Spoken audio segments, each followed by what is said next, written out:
है वह रत्नों की खान होता है, उसके अंदर रत्न भरे हुए रहते हैं। सागर शांत है क्योंकि वह स्वाश्रित है। मछली अशांत इसलिए है कि वह पराश्रित है।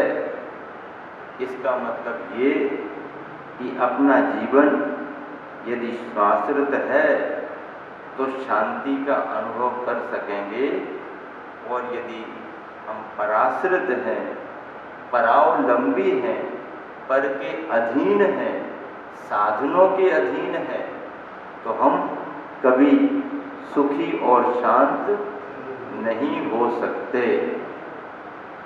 जो व्यक्ति शरीर का दास बन गया है, जो व्यक्ति इंद्रियों का दास बन गया है, जो व्यक्ति पैसों का दास बन गया है, जो व्यक्ति भोजन का दास बन गया है, जो व्यक्ति अपनी आदतों का दास बन गया है, वह व्यक्ति पराश्रित हो गया।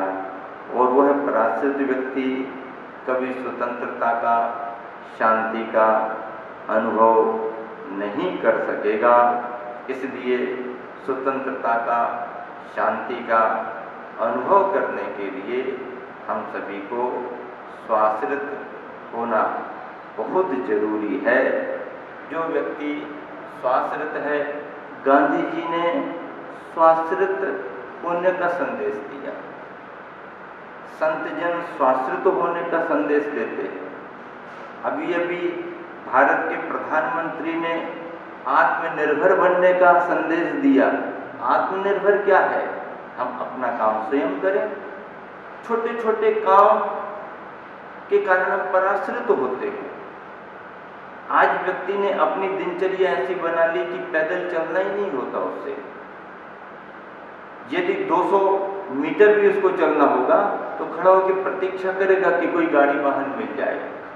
आधा किलोमीटर भी चलना होगा तो गाड़ी के लिए आधा एक घंटे तक खड़ा रहेगा। आधा एक घंटा आधा किलोमीटर जाने के लिए प्रतीक्षा कर रहा, यदि अपने पांव पैदल चलना शुरू कर देता तो कितने जल्दी पहुंच जाता। लेकिन ये आदत बना ली, ये पराश्रितपना है। इस कारण से ही व्यक्ति परेशान है। इस शरीर में क्षमता है, चल सकता है, लेकिन अब चलने को लोगों ने ऐसा बना लिया जैसे इनके पास कुछ नहीं। कोई यदि अपने मन से पैदल जा रहा हो तो पीछे से कोई गाड़ी वाला निकला, अरे भाई क्या बात है, ऐसे ही जा रहे, हमारी गाड़ी पर बैठ जाओ। मतलब उसको पैदल चलना पसंद नहीं कर रहा, जैसे पैदल चलना कोई अपराध हो रहा हो। अरे तुम्हारे पास कोई साधन नहीं, हमारे पास आ जाओ। अरे भाई, पैदल चलना भी तो अपने आप में एक स्वाश्रितपना है, पर लोगों ने अपना सब बदल दिया है, जिसके कारण परेशानियां बहुत हो रही हैं। समय आपका हो गया है, इसलिए विराम देता हूँ।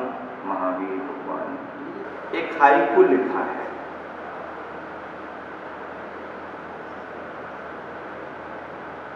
दादा हो रहो, दादागिरी ना करो, दायित्व पालो। कितनी बढ़िया बात की गुरुदेव ने। दादा हो रहो, दादागिरी ना करो, दायित्व पालो। दादा और दादागिरी में क्या अंतर है? जमीन आसमान का अंतर है। दादा होना सौभाग्य की बात है। दादा परिवार का प्रमुख होता है, दादा परिवार का संरक्षक, मार्गदर्शक होता है, दादा का बहुमान है, आदर है, दादा की छांव में सब रहना चाहते हैं, दादा सबको संरक्षण देते हैं। दादा के महत्व को समझ करके ये कहा जा रहा है कि दादा हो रहो, कोई बात नहीं, अच्छी बात है। जिस घर में बड़े बुजुर्ग नहीं हों तो घर की शोभा नहीं रहती। घर की शोभा बड़े बुजुर्गों से होती है। बड़े बुजुर्गों का अनुभव होता है। नई पीढ़ी को, बच्चों को इसका महत्व जल्दी मालूम नहीं होता है।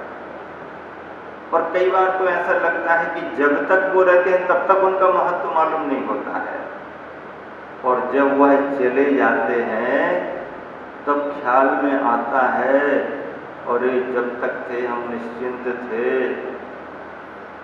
आज नहीं है, सारी चिंताएं अपने ऊपर आ गईं।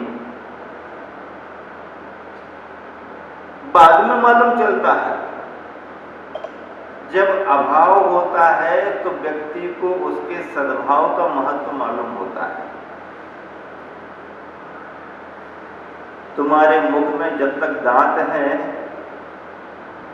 तब तक दांतों की उतनी कीमत समझ में नहीं आती है, और जब उनमें से एक आध दांत निकल जाता है तो फिर दांत की कीमत समझ में आने लगती है कि दांत का महत्व क्या है। अभाव में व्यक्ति को उसका महत्व मालूम होता है। बड़े बुजुर्गों की अपनी भूमिका होती है, और इसलिए उनके रहते रहते और उनके जाने के बाद भी उनका स्मरण किया जाता है, उन्हें बहुमान दिया जाता है। तभी तो अपने घरों पर, दरवाजों पर मातृ छाया, पितृ छाया जैसे आदर वाक्य लिखे जाते हैं।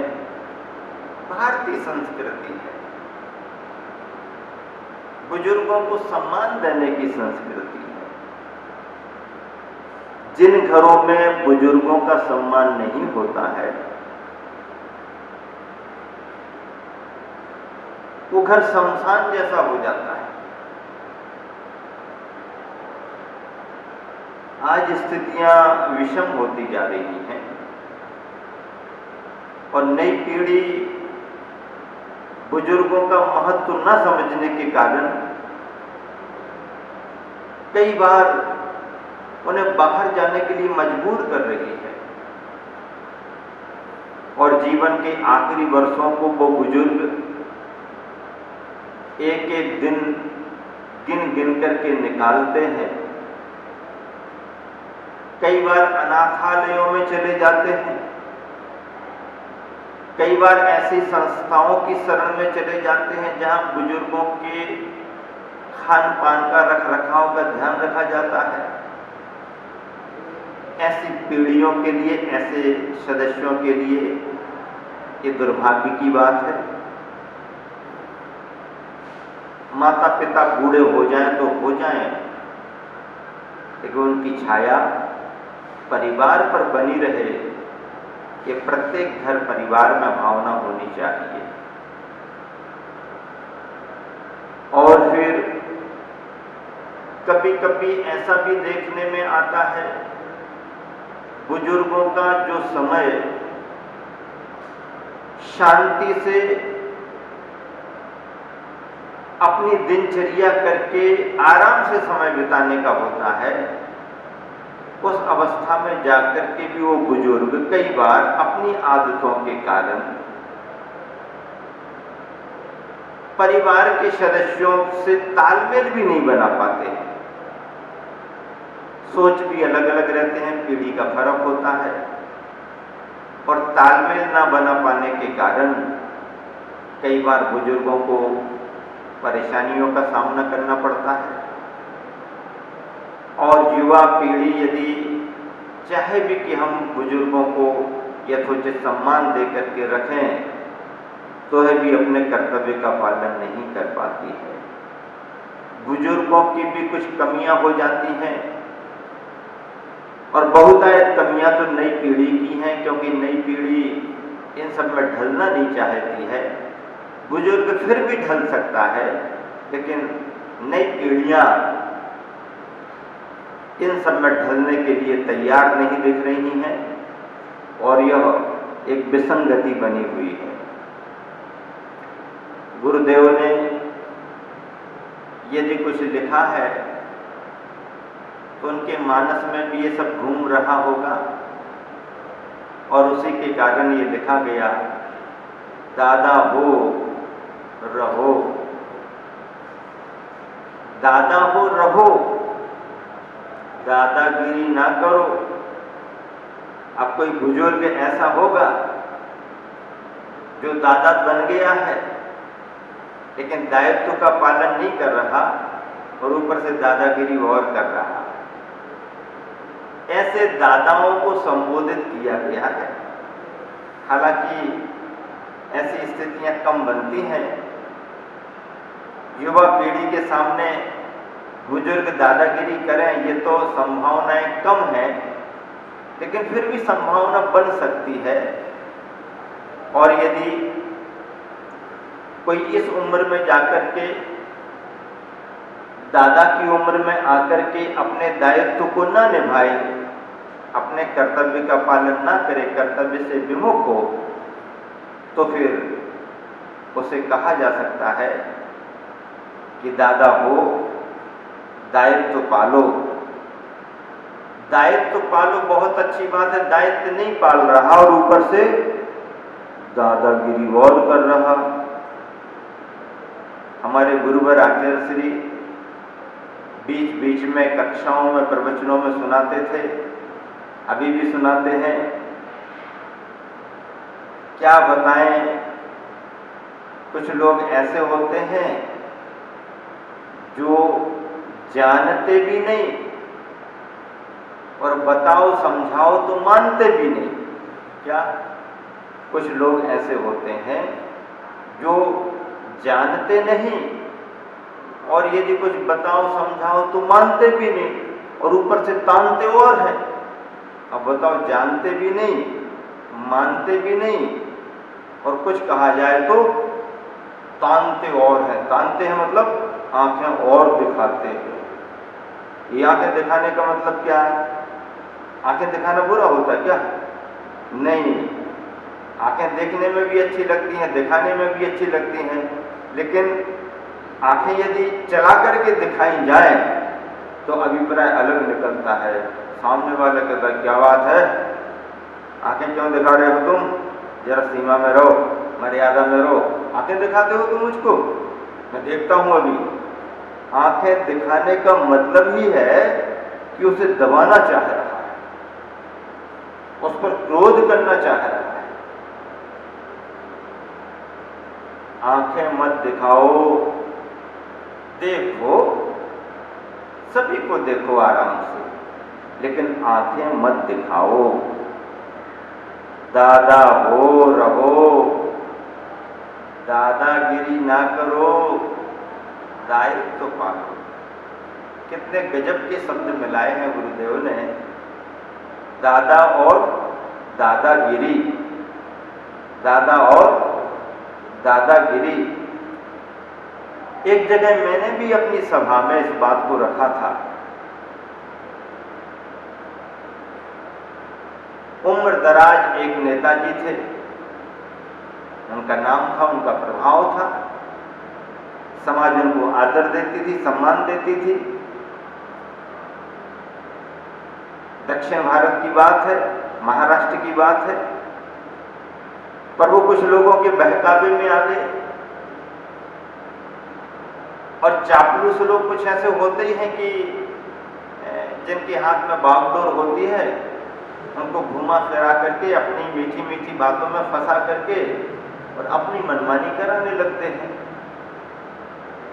ऐसा तो सभी जगह होता है, सपनी जैसे सब जगह मिल जाते हैं।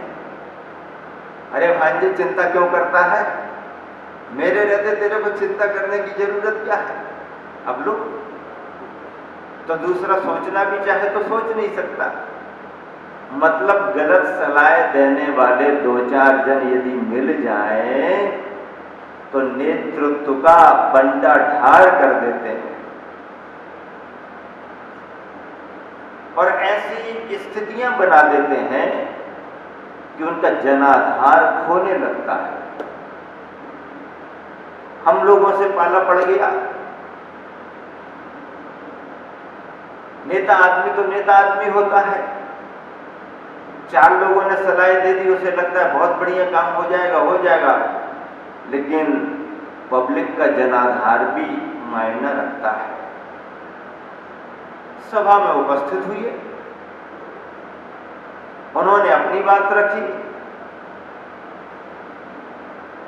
प्रवचन हमारा भी हुआ, और उस प्रवचन में मैंने बहुत मर्यादित शब्दों में बहुत स्नेह प्रकट करते हुए कहा कि समय बदल रहा है,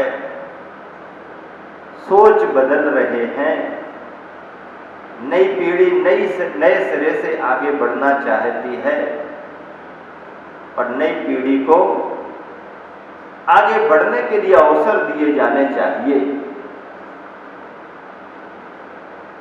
मैंने कहा, आपकी उम्र के हिसाब से तो आपको वैसे ही बहुत बड़ा सम्मान है, सारी समाज का सम्मान है। दादा के लिए सम्मान दिया जा सकता है, दादा की बात मानी जा सकती है समाज के द्वारा। समाज दादा की बात मानने को तैयार है, लेकिन दादा के नाम पर दादागिरी करने वालों की बात को मानने समाज तैयार नहीं है। दादा को मानेगी समाज, दादा की बात भी मान सकती है, लेकिन दादा के नाम पर दादागिरी करने वालों की बात मानने को आज समाज तैयार नहीं है। इस हाइकू के कारण मुझे वो संदर्भ याद आ गया जो दादा और दादा के नाम पर दादागिरी से जुड़ा हुआ था। गुरुदेव ने अपने अनुभव के आधार पर ये इसलिए लिखा कि दादा हो रहो अच्छी बात है, बड़े बुजुर्गों का होना एक बड़ी शोभा है, बड़ा सौभाग्य है। मैं तो बार बार कहा करता हूं कि जिस घर में बड़े बुजुर्ग ना हो और माता पिता भी ना हो तो वो परिवार अनाथ माना जाता है, असहाय माना जाता है। ठीक इसी तरह जिस समाज में उसका अपना कोई गुरु ना हो, मार्गदर्शक, संरक्षक, दिशा बोध देने वाला, नियंत्रित करने वाला, जिस समाज में उसका अपना कोई गुरु नहीं है, वह समाज भी अनाथ जैसी ही मानी जाती है, असहाय मानी जाती है।